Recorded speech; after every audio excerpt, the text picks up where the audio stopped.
Well, welcome everyone to reInvent. It's great to be here. It's great to be in Las Vegas. It's great to be back. I actually lived in Las Vegas a number of years ago, and it's always nice to come back here. My two oldest kids were born here in Vegas, so I still have many friends and family here. But it's great this week to be here because AWS is here. And we have a number of partners with us this week. But most important, you, our customer, you guys are here. So I thank you for coming to reInvent 2015. We've already had a couple of days of exciting sessions. We have, about a half a day left.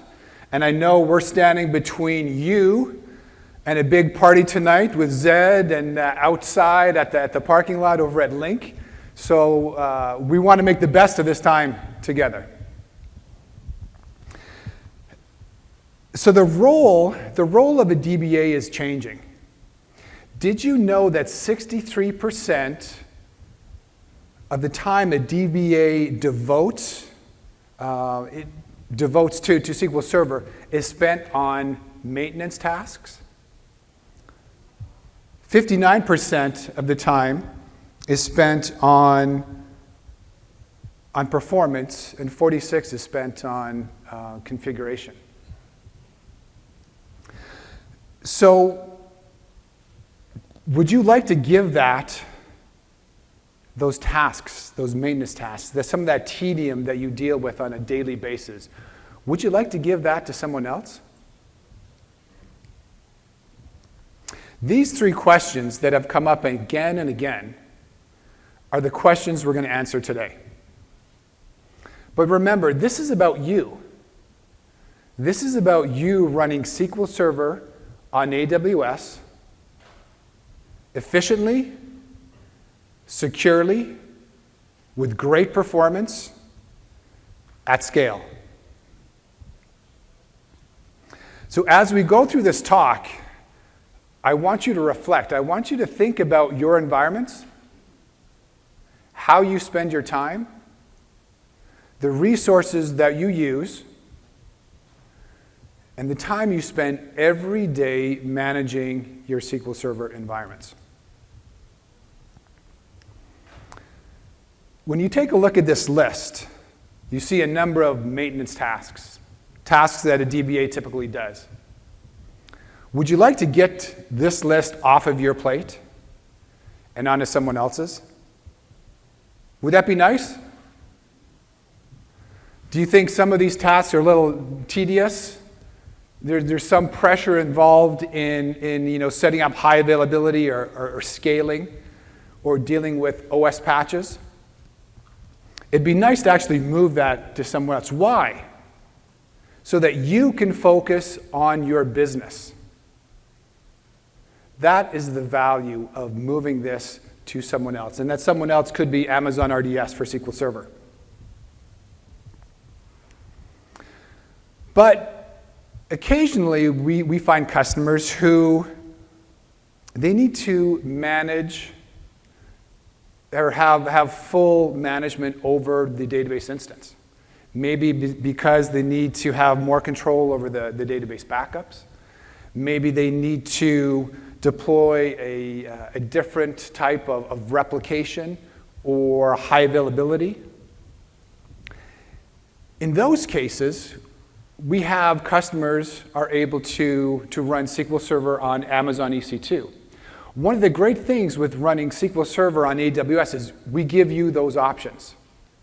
Have it managed by Amazon RDS, or you can manage it yourself with SQL Server on Amazon EC2.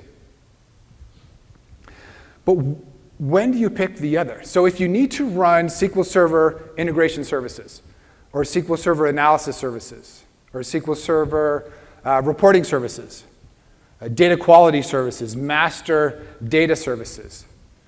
You need to run that on Amazon or on SQL Server on Amazon EC2 because those services are not available in Amazon RDS. If you need to run special maintenance plans, or use database mail, or replication, or log shipping, you need to run SQL Server on Amazon EC2 because those features are not available in Amazon RDS. So if you take a look at the Amazon RDS user guide, you will have a list of the features available and the features not available in Amazon RDS. So if you have a question about a specific feature, I recommend going there to look that up to see if it is supported or not. Many of you have a cloud-first policy, meaning that if you have a workload that can run in the cloud, you must deploy it in the cloud. I want you to take that same philosophy and apply it to Amazon RDS. Have an Amazon RDS first policy. If you have a workload that can run on Amazon RDS, you must deploy it on Amazon RDS. This allows you to focus more on your business. It gives you the opportunity to focus in on application optimization versus some of those tedious tasks that we saw earlier about running and maintaining a database. But then we have customers who need to run and have more full control over SQL Server. So if you need to have that level of control, you need to run SQL Server on Amazon RDS. Or sorry, run a SQL Server on Amazon EC2. Do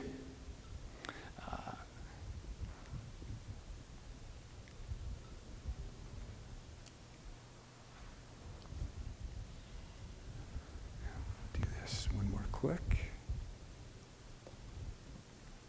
There we go. So what version of SQL Server do you run? That will depend where you're going to run SQL Server. Is it going to be on Amazon RDS or SQL Server on Amazon EC2? What editions do you run? The great thing is we support all 4 of these editions of SQL Server on both platforms, so we've got you covered. If you want to take advantage of a very simple deployment of SQL Server across multiple sites, run your SQL Server on Amazon RDS. Because with a simple check of a checkbox, you can set up a multi-site or multi-AZ deployment of SQL Server that will span multiple availability zones, have synchronous replication, leveraging database mirroring. If you need a different HA solution, maybe always-on availability groups or log shipping or another type of replication, then we recommend that you use SQL Server on Amazon EC2. Do you encrypt your data today? If you do, and there's a need for you to encrypt your data, you can encrypt your data using EBS encryption and KMS. So you can encrypt those data volumes for all editions of SQL Server on both platforms. If you're running the enterprise edition of SQL Server on either platform, you can leverage TDE, or transparent data encryption, to encrypt your data. If you need to use Windows authentication to connect to your SQL Server, you need to use SQL Server on Amazon EC2. It's not supported in Amazon RDS. If you need to install third-party tools as a part of your SQL Server deployment, you need to run SQL Server then on Amazon EC2 because you're unable to log in or have access to the instances running your SQL Server instance on Amazon RDS. So you need to use Amazon EC2. If you'd like to take advantage of automatic patching of your instance, of your database instance, run Amazon RDS for SQL Server. If you want more control over that, you can do it yourself. You can maintain it and manage it yourself. But again, it's going to be your responsibility, and that's going to be self-managed on Amazon EC2. So again, one of the great things about running SQL Server on AWS is that we give you options.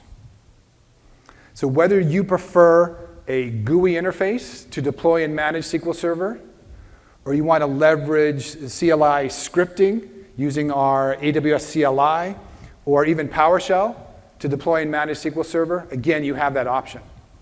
Maybe if you have a developing background, maybe you want to develop your own interface. You can use our AWS SDKs to develop an interface to deploy and manage your SQL Server environment. Or if you're really gung-ho and you want to spin up an entire environment, you can use our JSON scripting language or environment called AWS CloudFormation and have a CloudFormation template that will spin up SQL Server as well as an entire stack of other applications, very simply using AWS CloudFormation.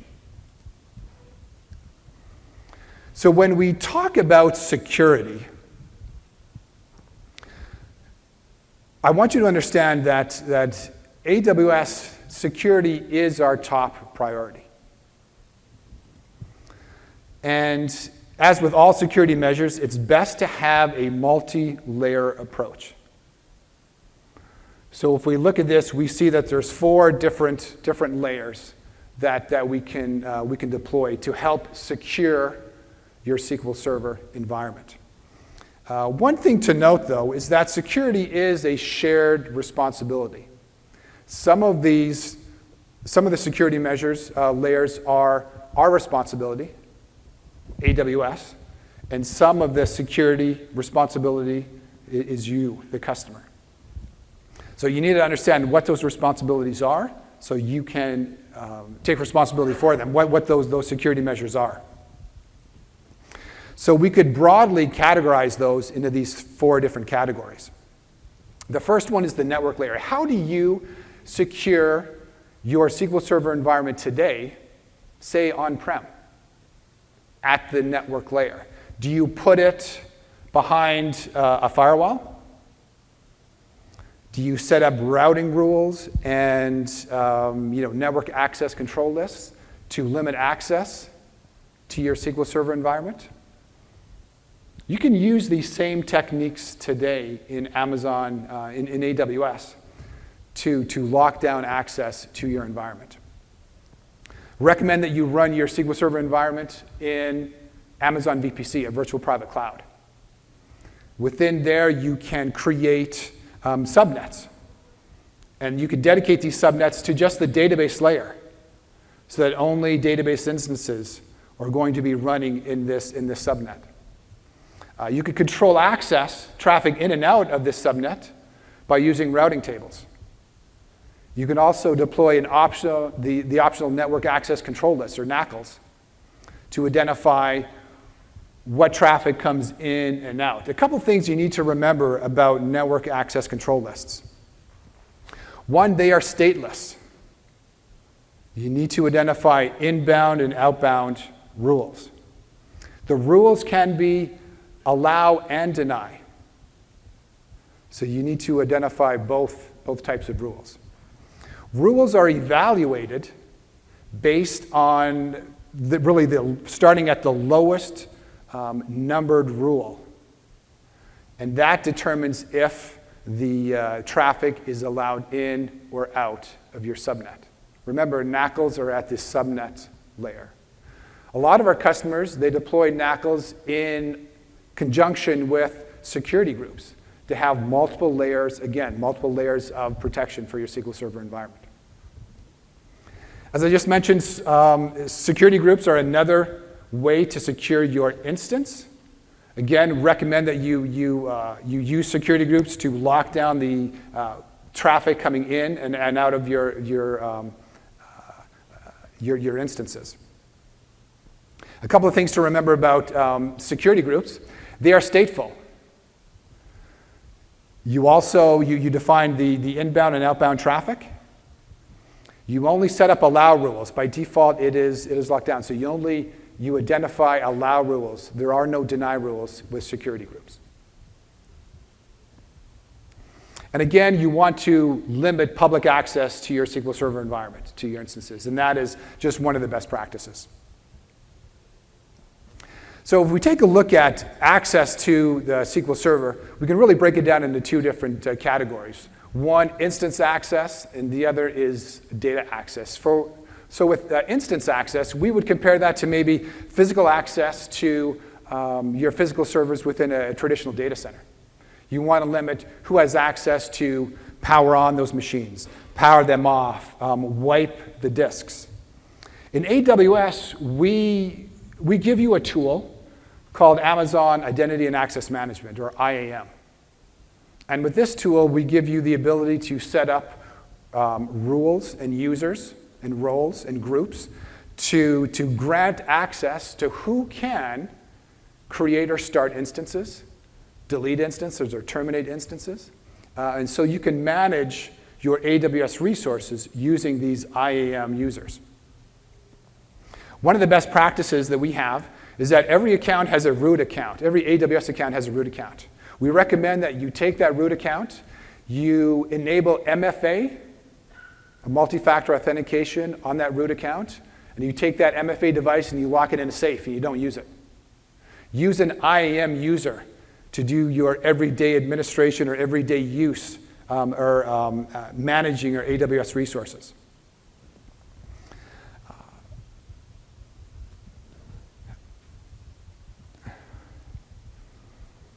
Another great tool that we have is CloudWatch. So today, if you take a look at your physical infrastructure, do you have the ability to log and record every access to your resources? Who did it? When did they do it? Where did they come from? At what time? When did they do it? And what did they do? And what was the response?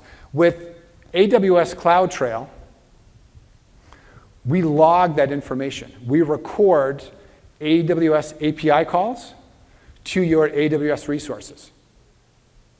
So that what is recorded is who did it, when did it occur, what did they do, and what was the response. So a great way to understand what is going on in your environment. Another one of those security categories is data access. So how do you control data access today with SQL Server? Again, you would follow those best practices. You'd want to limit access to the least privileged, so you don't give out more access to your data than you need to. If you need to use SQL Server authentication, you can use both Amazon RDS or SQL Server on Amazon EC2. If you need to use Windows authentication, though, you need to use it only on Amazon EC2 because it's not available in Amazon RDS. And if you protect your data today with encryption, AWS is a great place to have your SQL Server workload. You can leverage EBS encryption to encrypt those data volumes on any edition of SQL Server.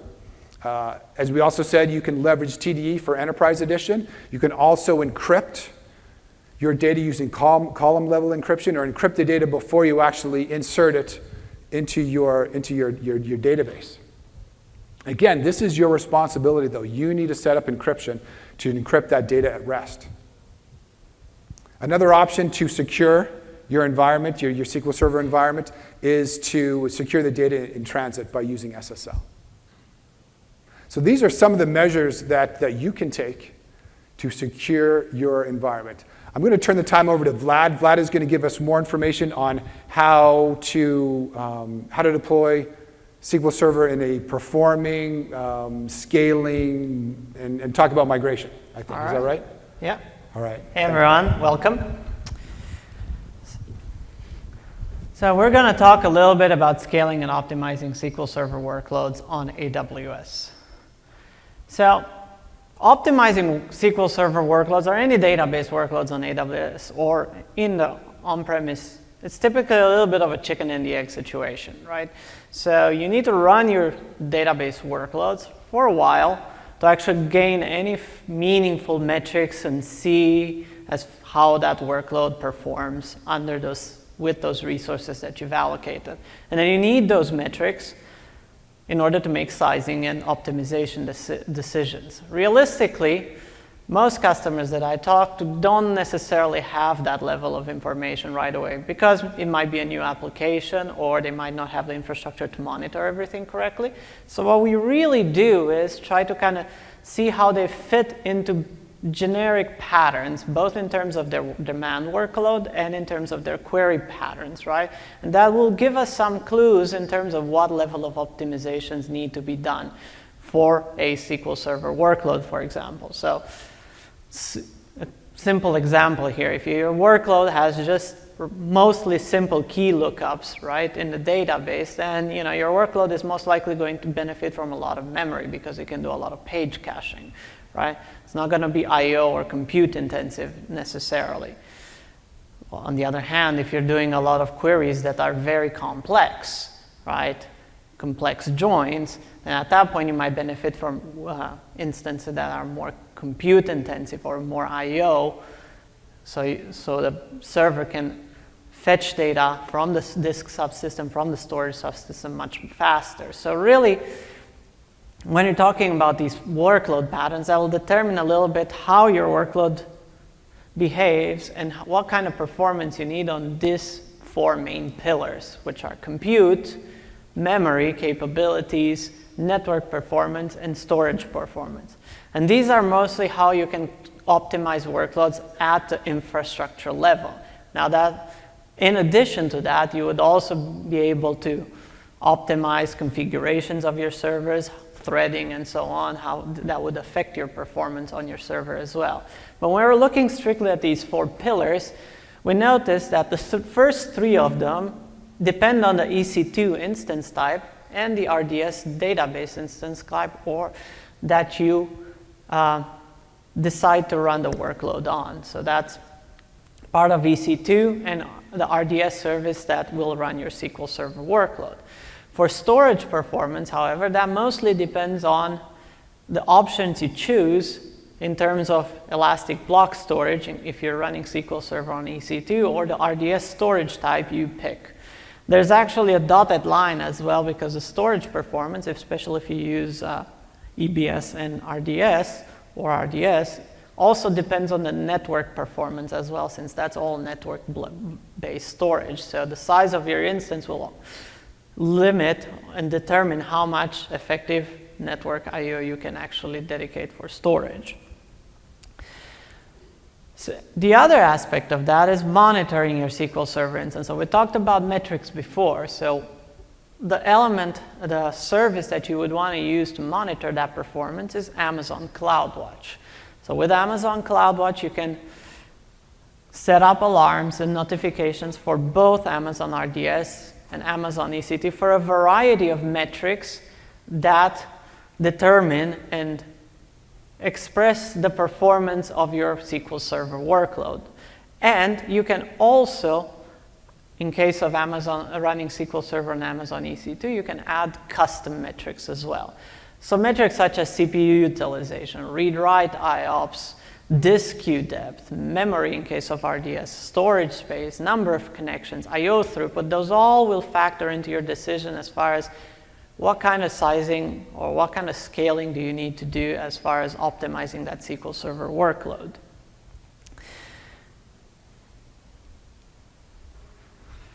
All right, so when we're talking strictly about the compute resources, the first three pillars that we've seen before is, from a compute perspective, Amazon Web Services offers a variety of instance types, both in terms of EC2 as well as RDS. Now, while not all of them will be available for both environments, you'll generally see that there's instances starting from, one virtual CPU and 1 gigabyte of RAM at the lower end, all the way up to instances with 14 virtual CPUs or 244 gigabytes of RAM. So it gives you a lot of flexibility in terms of what instances you can run SQL Server on. And all those instances are grouped into families, right? So you're going to have general purpose instance types, memory optimized instance types, burstable capacity instances.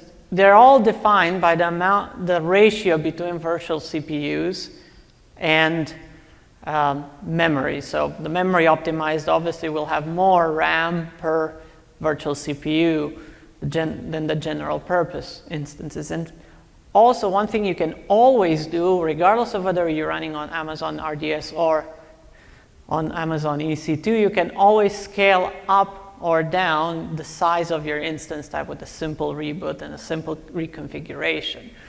So if you determine that your instance with perhaps 16 gigs of RAM is not sufficient to handle the performance that you need, you can always scale that up, or switch the instance type and go all the way up to 244. Side note, this morning we actually announced that availability in 2016 of instances with up to 2 terabytes worth of RAM. So you will be able to scale up much higher than that. On the I/O performance side, many of you are familiar with our essentially storage offerings. So I'm not going to go into very great detail around it, but suffice is kind of at an overview level. We have several storage options with several storage configurations and performance configurations for your SQL Server workloads. Generally, we have two main types of storage. There's network block storage, which is Amazon EBS in case of EC2, and Amazon RDS storage, or instant storage, which is only available for Amazon EC2. The network block storage is also further segregated into three types. So you have magnetic storage with about a baseline performance of 100 IOPS and burstable capacity. It's great for small workloads with lower I/O requirements. We have general purpose SSD, which has a predictable I/O amount based on the storage that you choose, with the ability to also burst in certain circumstances. We finally have provision IOPS, which are great for high-performance databases and that offer a consistent throughput in terms of I/O. So if you specify how many IOPS you need, and we will deliver that amount of performance to your workload. But when we're talking about optimizing performance, there's a couple of things you need to keep in mind. So Amazon RDS has a maximum channel bandwidth of 1,000 megabits per second full duplex. What that really means is if you have a workload that's perfectly even split, 50-50, 50 reads, 50 writes, you're going to get about 210 megabytes per second in I/O throughput. Amazon EBS, on the other hand, has a maximum throughput of 312 megabytes per second when you're using provision IOP volumes. So those would be the ceilings as far as how much I/O you can push towards your instances. The other element to understand is I/O, what we really mean by IOPS. So when you provision IOPS, so each I/O operation in Amazon up to 256 kilobytes equals 1 I/O, which really means that the number of IOPS you can push through those storage subsystems depends on the size of those IOPS and the size of that workload. Now we know that SQL Server, for example, uses 8 kilobyte block page sizes, right? But what SQL Server also does, it does a number of optimizations to actually aggregate multiple pages into a single I/O operation. For example, scatter-gather. Whenever it does initial loads, it uses full extent, which is 60 kilobytes, 64 kilobytes. So realistically, what that means is that your workload, your SQL Server workload, will generate a variable number of IOPS based on with variable sizes. So the maximum number of IOPS that you'll see, even if you're maxing up the throughput, really depends on that size of IOPS. And finally, when we're talking about the average queue depth, which is a very important metric that you can see in CloudWatch for both EC2, running on EC2 as well as in RDS, it tells you how many I/O requests are waiting to be serviced. This is an important indicator which tells you that if the queue is high, then there's a lot of I/O. You're sending more I/O to that storage subsystem than it can handle, right? Now, if that, on the other hand, is consistently at 0, your application and your workload doesn't actually send enough I/O to the storage substance. You might be over-provisioned. You might be able to save money by going down in your storage options.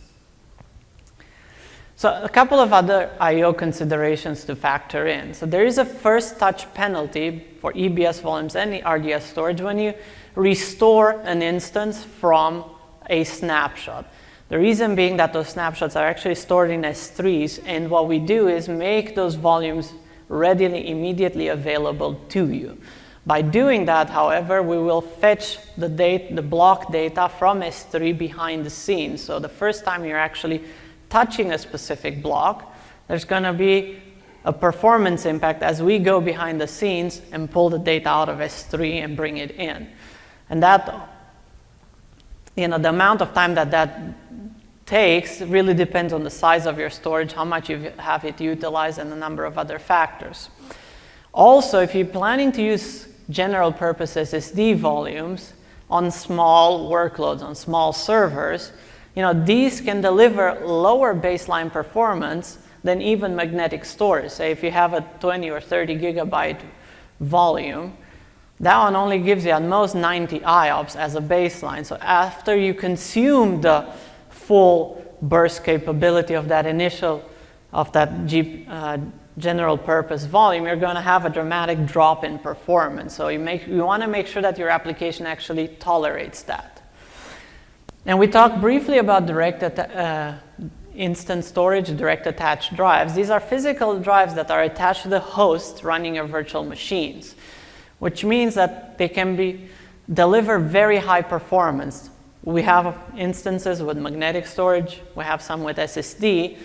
The i2 8 extra large instance type, for example, delivers upwards of 300,000 first write and read IOPS if you aggregate all of the volume, all of the direct attached disks together. But if you do that, if you're using that, you're also exposing yourself slightly more towards potential failure because you're talking to direct hardware. So you want to mitigate that. You want to have a strong backup strategy to mitigate that risk of failure. And also, if you go ahead and stop that instance, right, and then start it again later, all of that data on those direct attached disks will be removed because essentially your instance gets running on one hardware, gets stopped, and then the next time it comes up, it'll come up on different hardware with different attached disks. So you want to also have a mechanism there to repopulate your data on the initial boot. And finally, consider striping multiple EBS volumes together on Amazon EC2. For example, the largest performance you can get is with provision IOPS. You can get up to 20,000 IOPS per volume, right? So if you take 2 of those, you can get up to 40,000 in aggregate. However, keep in mind that your maximum throttling might also come from the instance. So the instance will have a certain amount of maximum network it can handle, so that also can be a limiting factor before you reach all of your IOPS. And finally, with Amazon RDS, you cannot scale your storage once it is deployed. So you want to plan for growth. The reason you can't scale it is because there's some, due to extensibility limitations in striped storage in Windows Server environments.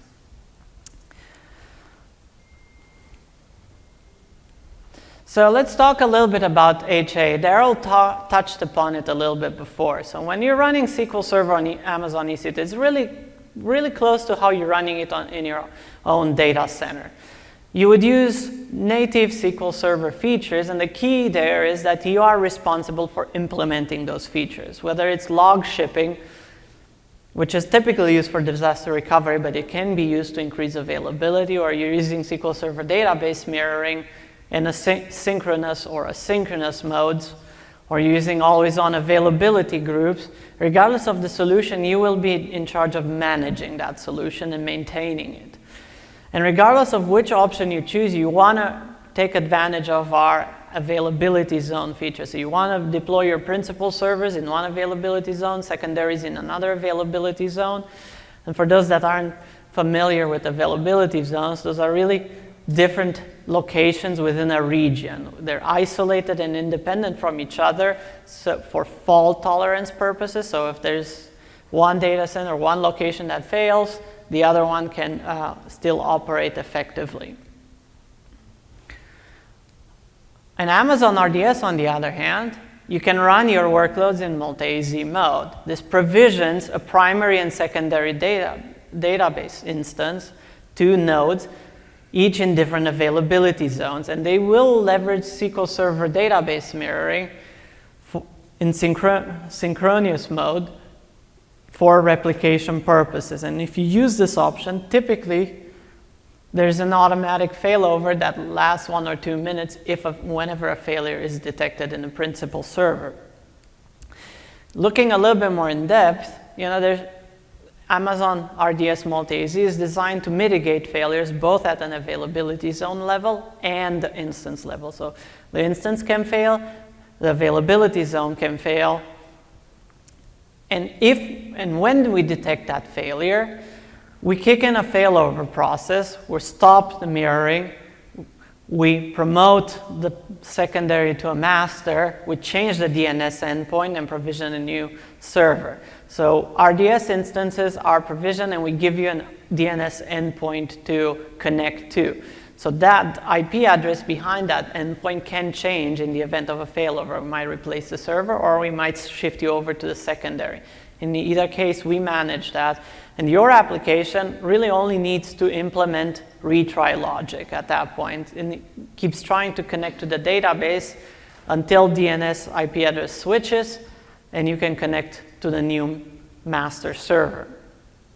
The other aspect around mirroring to keep in mind is when you're running in multi-AZ mode is that it can have an impact on write-heavy workloads. For example, if you're doing lots of writes, both the principal server and the standby server have to confirm that write. So you're going over the network, there's extra latency there. So one thing to keep in mind whenever you're running workloads. And also, because we're using SQL Server database mirroring technology, you want to keep the secondary server can actually generate a lot more I/O to the subsystem than the principal for bursts of read-heavy workloads, such as index rebuilds or constantly read-heavy workloads.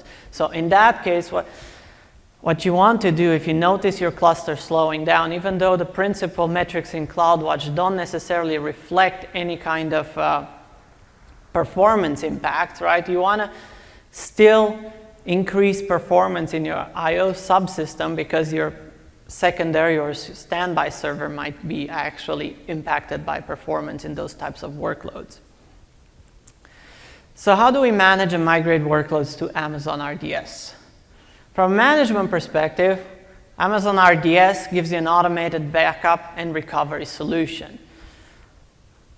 You can retain your backups for a maximum of 35 days, and you can restore to any second, typically up to the last 5 minutes. And that's for the automated backups. You can always do manual ad hoc snapshots, and those can persist indefinitely until you actually delete them.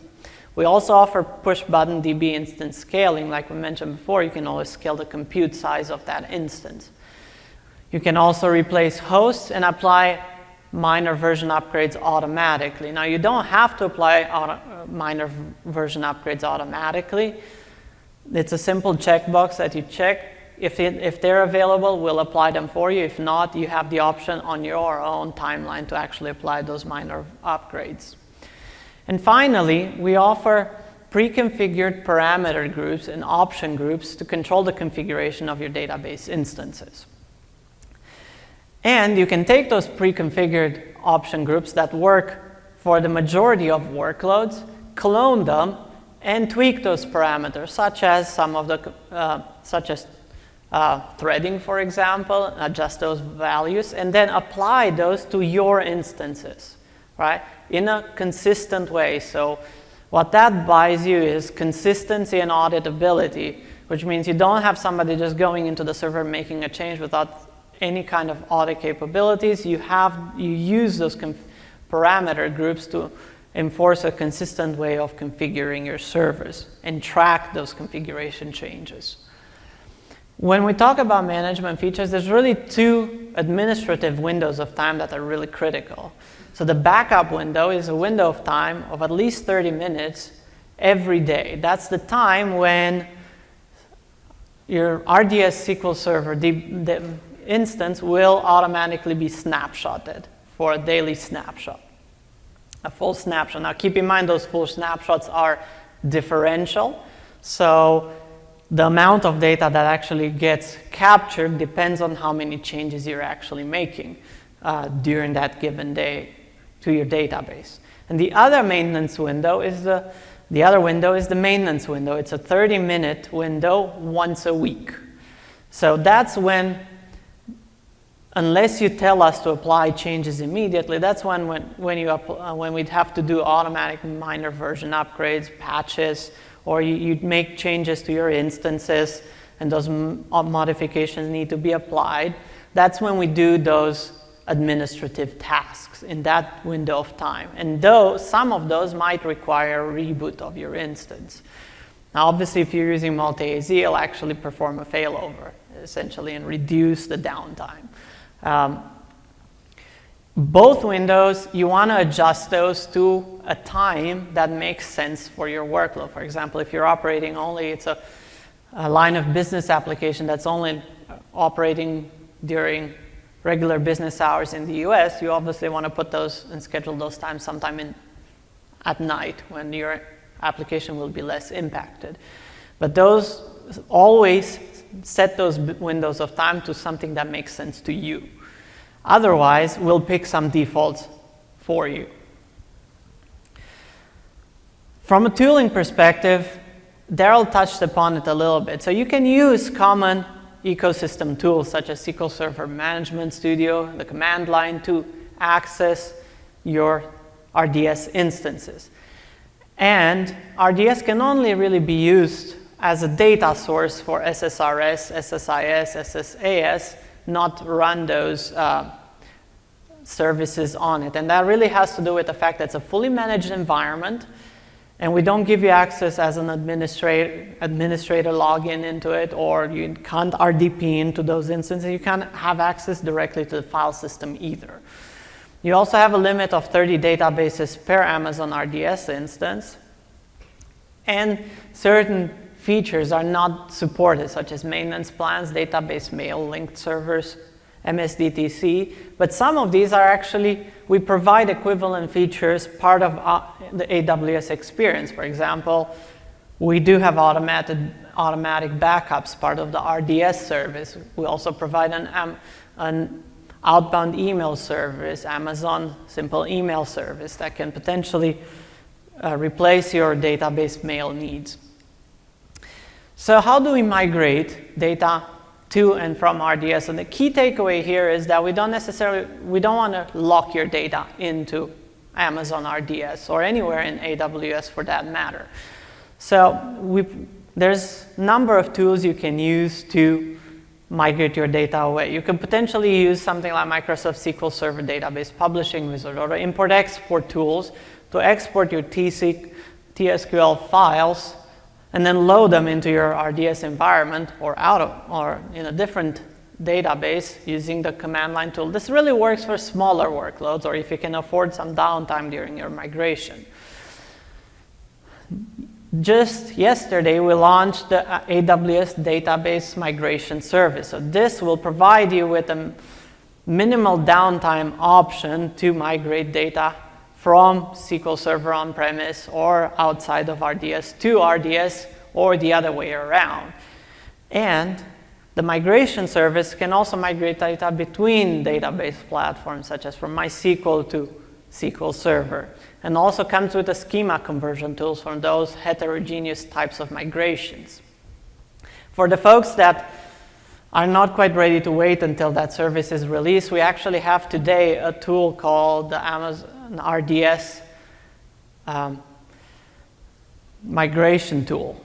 So that tool can help you today make do these types of migrations. So that it's an AMI that you can launch and deploy on EC2, and you connect with your source and target databases and can perform an initial data load as well as capture your changes from one database to another.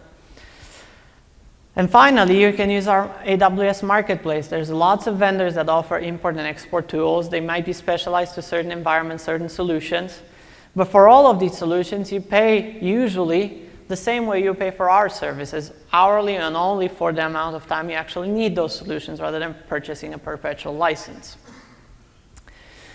And finally, I'd like to invite Srini from Unilever to talk a little bit about their migration experience to AWS.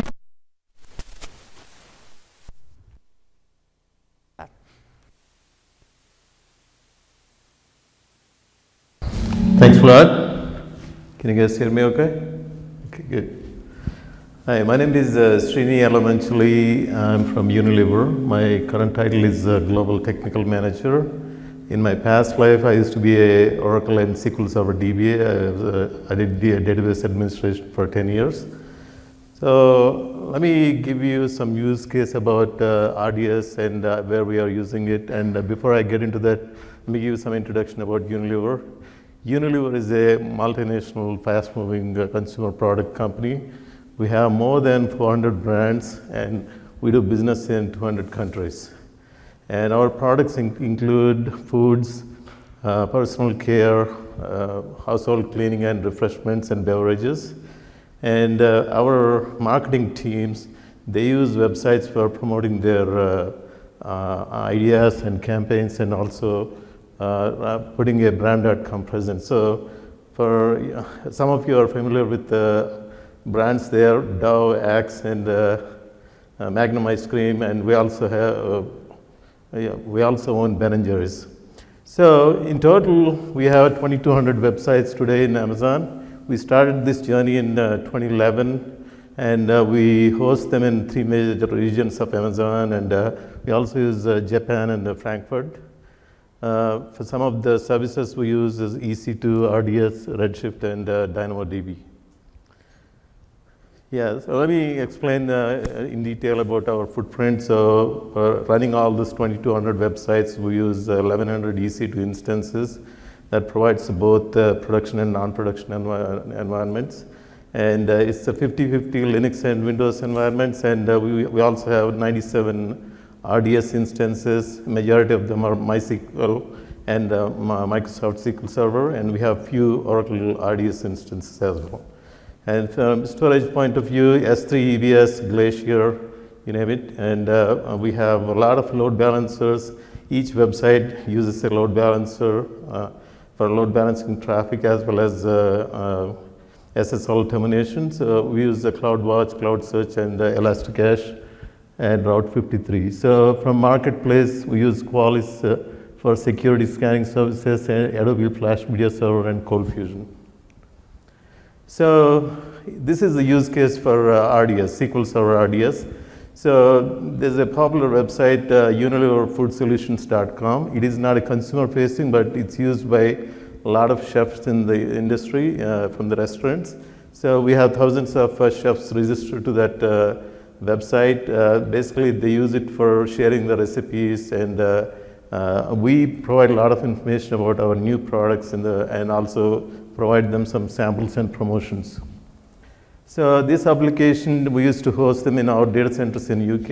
It was having a lot of performance issues. Finally, we decided to test this out in Amazon.